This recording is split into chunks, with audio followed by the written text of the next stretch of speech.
Hello again, I'm Rodney Reynolds from FreeTheGameMan.com and welcome to another video review. Today I'm looking at the Antec 302 case. First, I'll do a quick unbox. Your typical Antec theme, black and yellow. Lots of pictures of the product on the box as well as plenty of features and specifications. This product doesn't have your typical case packaging material. Usually it's cheap styrofoam. This isn't.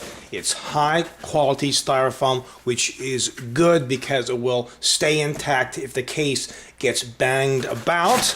They remove that. They also include just an overview here. You can download the complete manual at antec.com/manuals. The case itself is in a bag. Now let me remove it and we can have a closer look at the case. This is a mid-tower case. It's comprised of mainly steel and some plastic, like for example, the front bezel. The styling on this, I love it. It looks sleek, slender, nice.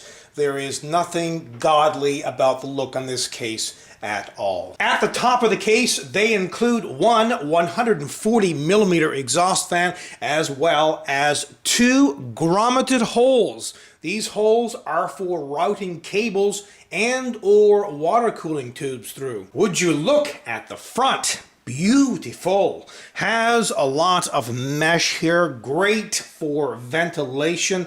At the top there are two USB 3 ports, a microphone jack, headphone jack, and the power button, as well as the reset button. Now this is going to be hard to see, but there are two small LEDs to the left of the reset button. Those are for hard drive activity and power. On the left side panel, you can install an optional 120mm fan, and you can also install a 120mm fan on the right side panel. Now the top fan and the back fan can be controlled via these switches. You can adjust the speed of these fans from a low speed to a high speed. Here's where the motherboard's I/O shield plate gets installed. They include extra ventilation, 8 expansion slots, and at the bottom is where a standard ATX power supply gets installed as well. They include 4 thumb screws, 2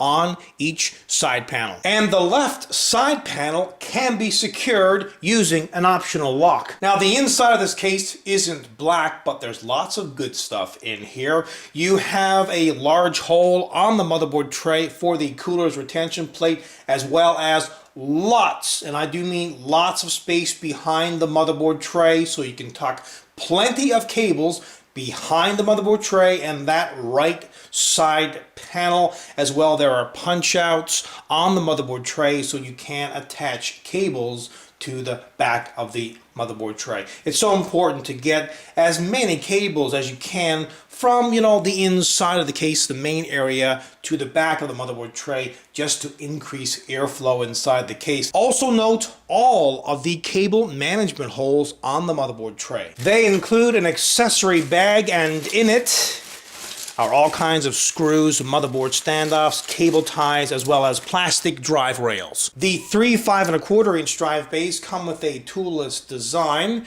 and there are 6 3½ drive bays. They also have a toolless design when you use these plastic drive rails, which you put on either side of the drive and then slide the drive right in. Now you can also fit up to 2 2½ drives, one at the bottom and another one on the motherboard tray. The power supply gets installed at the bottom, and note that they include a removable power supply dust filter. You can fit video cards that are up to 318mm in length, and coolers that are 117mm in height. The front bezel can be removed, but you first need to take off the left side panel. Once you've done that, you can just simply push on these 3 latches, then the front panel will swing open.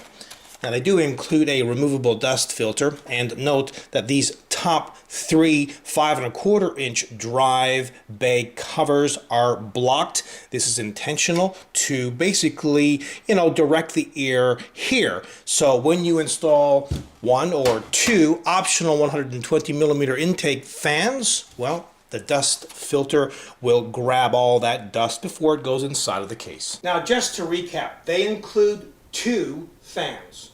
One of them, which is at the top, is a 140 millimeter exhaust fan. The other one is a 120 millimeter fan, which is at the back. But you can install 4 more 120 millimeter fans, but those are optional.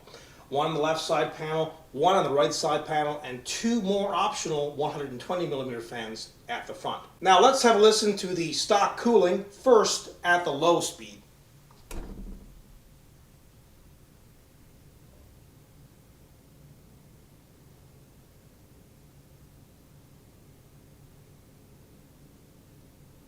And now at the high speed.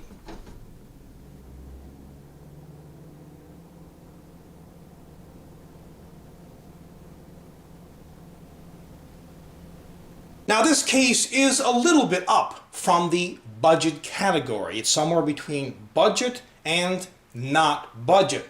The price though is really affordable. And let's face it, this case has everything you should expect from a mid-tower case at this price range. Overall, all things considered, this is a kick-ass product. Until next time, take care.